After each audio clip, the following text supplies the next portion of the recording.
3, 2, 1. Roll the footage.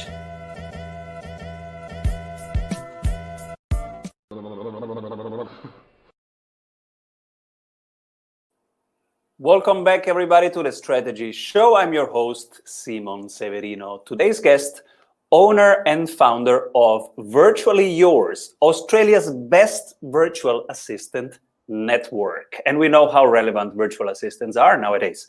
Author of 3 business books, all about being a VA and outsourcing for success.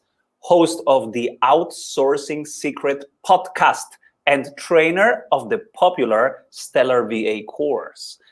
Rosie will also be giving away a chapter of her book, The Outsourcing Secret, to listeners, so stay until the end.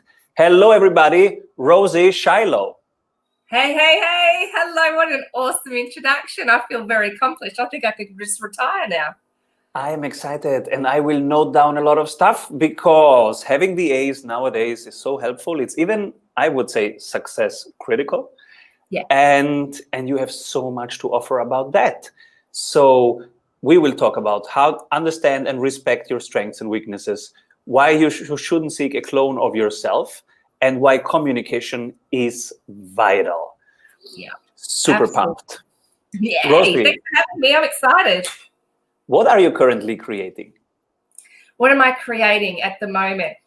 So I am exploring more ways to support business owners with those first steps of outsourcing. So it's great that that's the sort of thing we're talking about tonight, because I've created a lot of training for virtual assistants, and I've written, one of the books is around outsourcing, but there's not a lot out there that's specifically targeted to just support businesses with taking that first step and letting someone see what I call their business undies.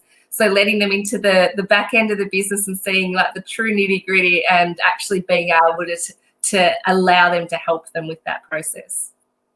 We are such nerds of systems. We love systems. And we always say that we never rise to the level of our goals. We always fall down to the levels of our systems. So we have 14 VAs right now, and they have even a task for low task times. So whenever you have like nothing to do, then they should improve the systems, clean up the systems. So yes, I could talk to you for 5 hours, but let's focus right now on, let's say that the listeners right now, they don't have a VA and they want to think, okay, how do I get my first VA? What do I do? I think the first thing to do is try to really understand how you're going to measure the success of this new relationship. So a lot of people think, okay, I'm going to get a new virtual assistant because it's all too overwhelming at the moment and I'm tired, and or someone said to them, you need a VA if you want to succeed. Success is dependent on building your team. And it's too sort of airy-fairy for you to be able to then measure whether it's working for you or not. So I think it's important to have a really solid end goal in mind and think about what the gaps are for you in your business and who can be filling those gaps, and then start allocating sort of to those roles. So then you can measure, okay, well, this is who I'm going to get in to help me with this part of the business to get to this goal. And it's much easier then to work out your return on investment, understand your role in the relationship and the impact on that goal and their impact on the goal. And so, and the communication, towards a mutual goal is obviously going to be helpful as well. Who are typical people who reach out to you for VA services? Mainly sort of people that are in the middle of either being really new to being in business, or they're at the point where they've got on-site staff. So they're kind of in the middle there. And a lot of people are working from home now and they don't want to have on-site staff. I couldn't imagine having to factor in another human being in my office and, being polite all the time, just all that sort of stuff. But also the issues around having staff and having them on site. There's a lot of things there that people just don't want to be involved in. But they also realise that they can't be, they're at the point in their business where they know they can't do everything and actually step up. So they've done all the doing and they know that if they keep doing that, they're never ever going to reach that next level, because it is impossible without having extra help, so that you can then focus on what you do best, and focus on the things that bring in the money and your most valuable activity. You can't do that if you're sitting there doing your books and trying to do your social media and trying to do your website and customer care and all of the things. It's impossible. Absolutely. I remember so well when the first thing that I outsourced was the bookkeeping. Yeah. And this saved like 4 hours of my week. And then from the bookkeeping, the receipts, writing invoices, collecting receipts and attaching them to the invoices and all that stuff. And that was 5 hours per week then. And then outsourcing the fulfillment, the core business. First, the admin stuff around it, the preparation, and then what happens after a project. So pre-project, post-project. That brought, again, 6 hours of my week. And then 1 year later, outsourcing the fulfillment itself, the coaching itself. That brought 20 hours plus per week. And this created so much freedom. And how did you use that freedom? Sorry, again, please. How did you decide to use that freedom? Oh, yeah. Now the freedom. First, it goes to my family. Now I play much more with my kids. I have more time with my wife.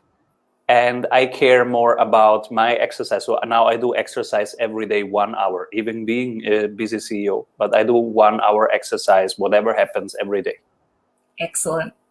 And then part of it goes into so-called growth tasks.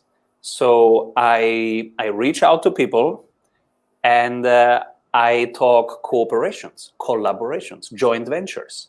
We have started a joint venture with Google, for example, which is very helpful for our business, and also for different kinds of collaborations that are win-win style. And to do that, I need to talk to people. That costs time. I need to think about what can be a beneficial win-win situation. And that costs time. So I use that time to do this kind of growth tasks. Nice. Yeah. You find too that when you start outsourcing, you have more ability to think outside the square and actually, do those collaborations, because you're not cluttered with all that other crazy stuff.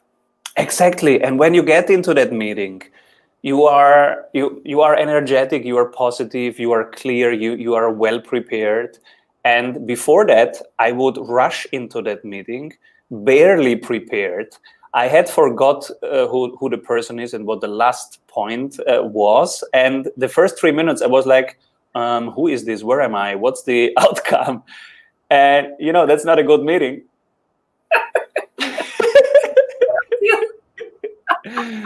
It's so true, though. Like, that's what happens when there's just too much going on.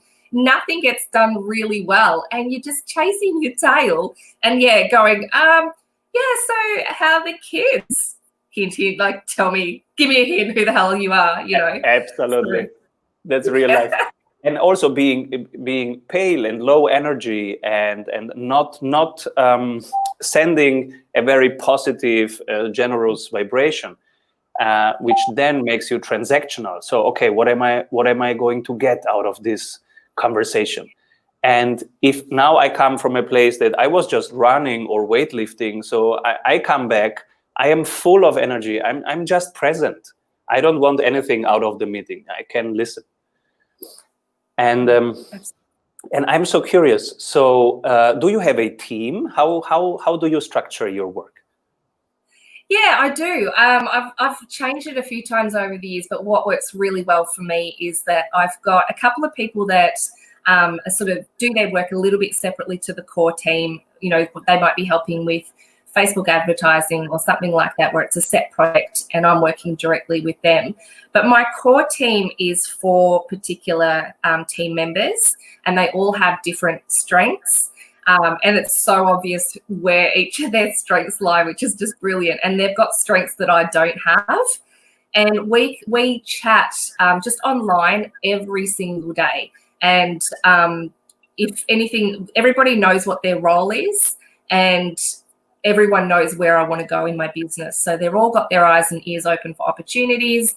We're all supporting each other emotionally and intellectually just from day to day. And so it's got this really amazing team vibe, even though we're in different locations. How often do you meet? How do you communicate?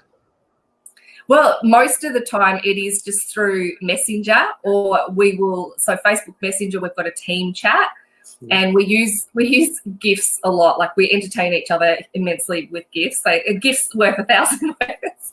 And we've all got really warped senses of humour, so it's very, very effective. But also, when possible, we'll just do a Zoom chat on a Friday night even with some bevies, and catch up in that way. But with the ones that can, so I've got one of mine is in Sydney, one's in Queensland, and two of them are here in Victoria with me. When we do organise catch-ups, whether it's interstate or locally, they're always there. So I get to see them then as well, which is nice. Can you tell us about one client that had a huge transformation in working with you? Who was that person? In terms of needing to build their team? Yeah, so that they were working with you, and what happened? What was the impact?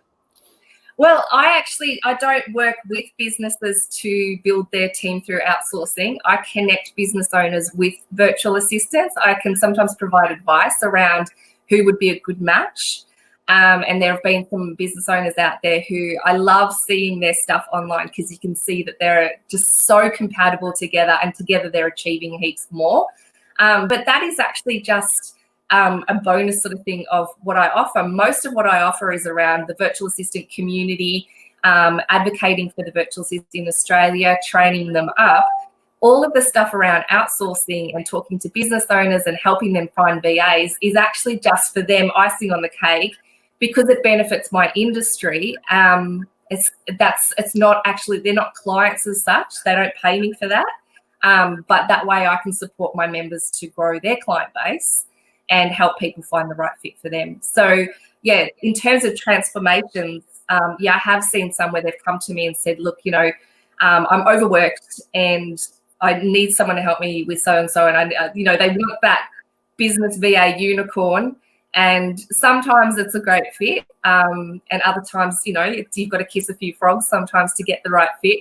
But I've seen a few there where it's been such a fantastic fit, and the growth that you see, it's just immediately visible, and just that how they can just draw on each other's strengths and build each other up is just one of my favorite things to see. Oh, the staffing question. That is an incredible question that we never explored on the show before. So when you have to staff a project and then bring the right people together, which criteria do you look at? Because I also have to do it, because when somebody wants to work with us, so we coach them in 90 days to double their revenue.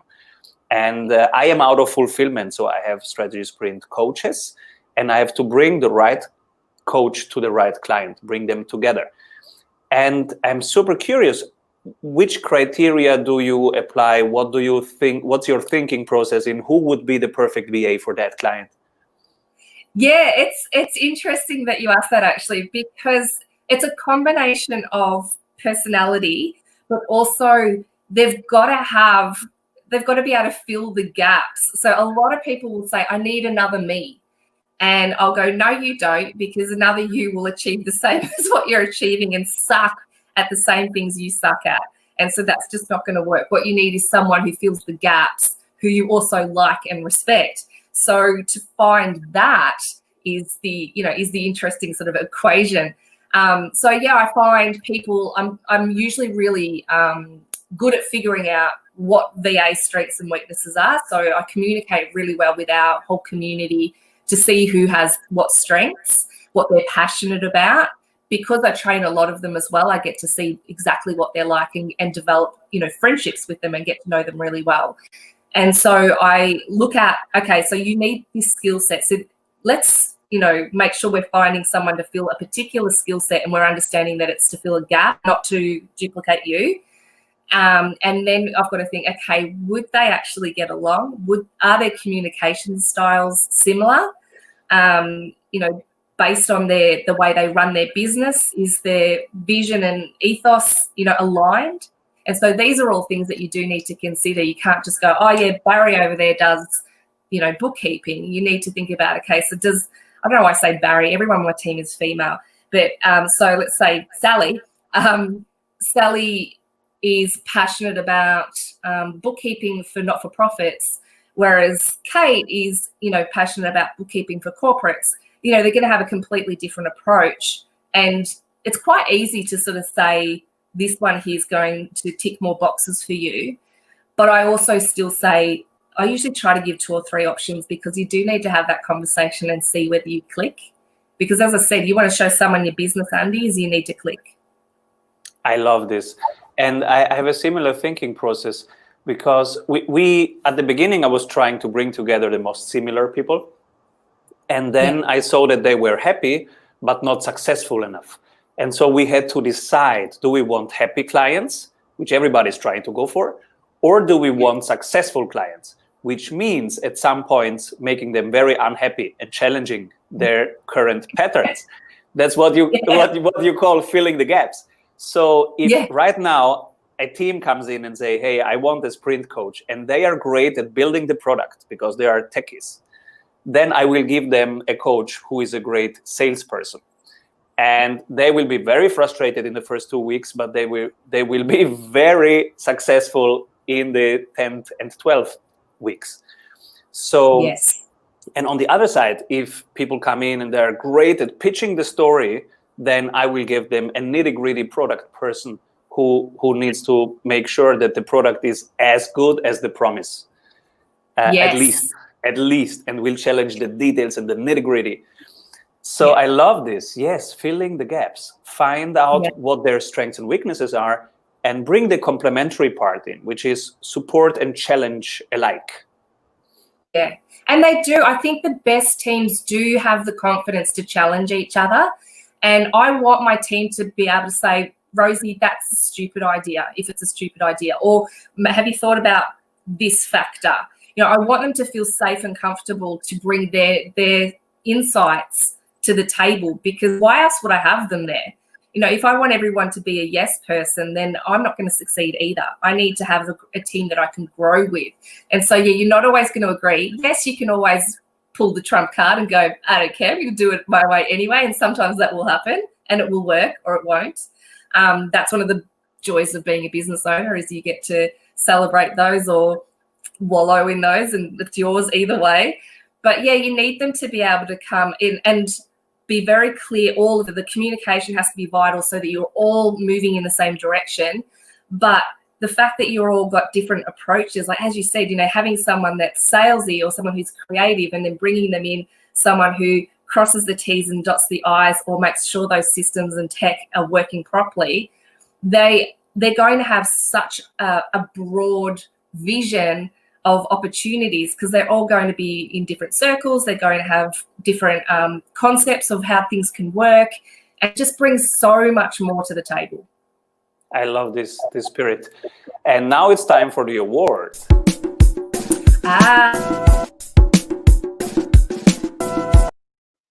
If you could pick only one person, that's me as an astronaut.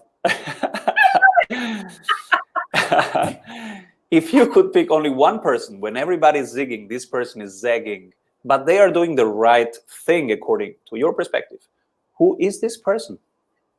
Well, this is the person who I also want to suggest later on that you get onto the show, because when it comes to what I think is right, it's not necessarily going to be what you think is right. So I like that already. But I absolutely love the way Danielle Price from She Will Shine, so that's a business community, how her approach is very, very passionate towards building up other people.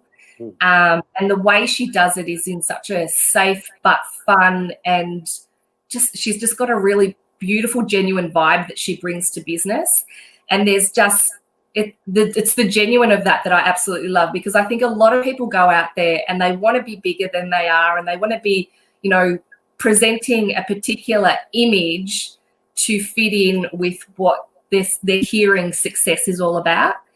And what I love is seeing someone who is so themselves and so simple about the fact that they just want to build other people up, and they don't want to build other people up by, you know, blowing smoke, but they want to build them up by just being there and providing a safe space where they can network together, they can celebrate their wins, share their woes, and it's just that safety where she's not doing the big hierarchy thing. I'm the leader of the pack, but she guides so beautifully without actually being loud about it. And that's actually very rare. And I really respect and admire that. Oh, that's amazing.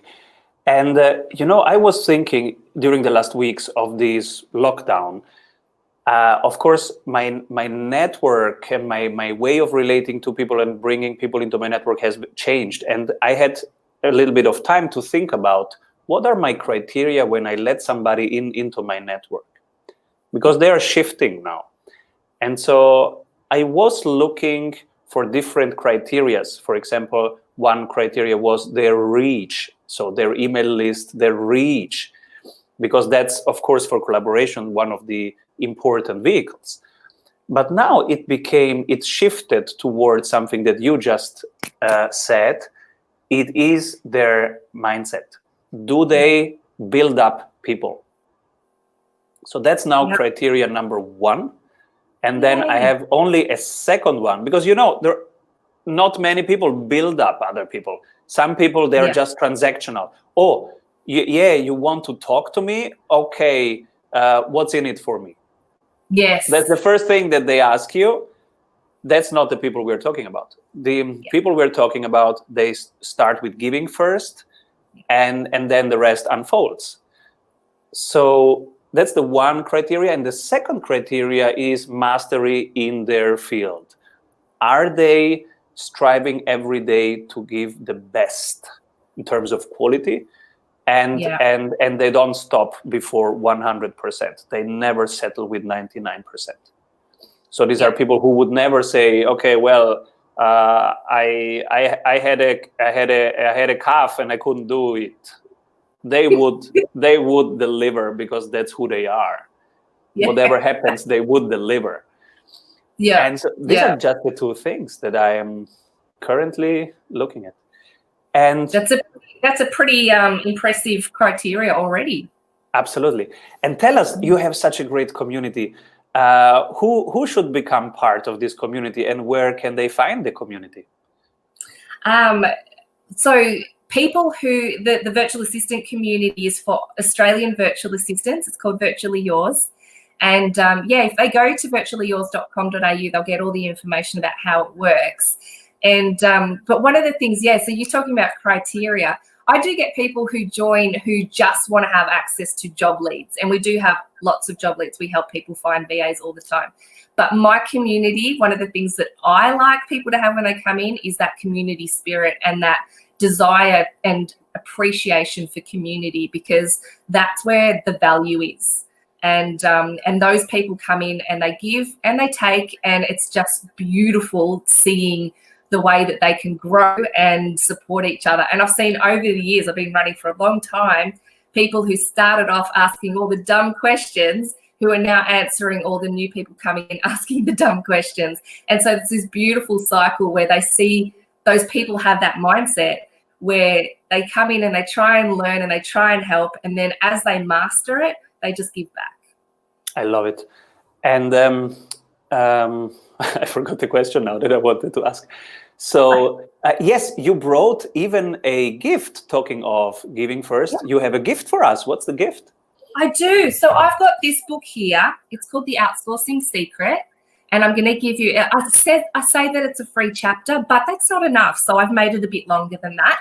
So make sure that, you get in there and get a good taste for what the book's like and see whether that's going to help you take that step into building your team. And it just has all of the stuff that you need in there to think about, to make sure that you aren't doing it in a ill-equipped, terrified mode. You're feeling like you've got the strategies there, you get how it all works, and you can be smart about who you communicate with about your business and get on board to help you.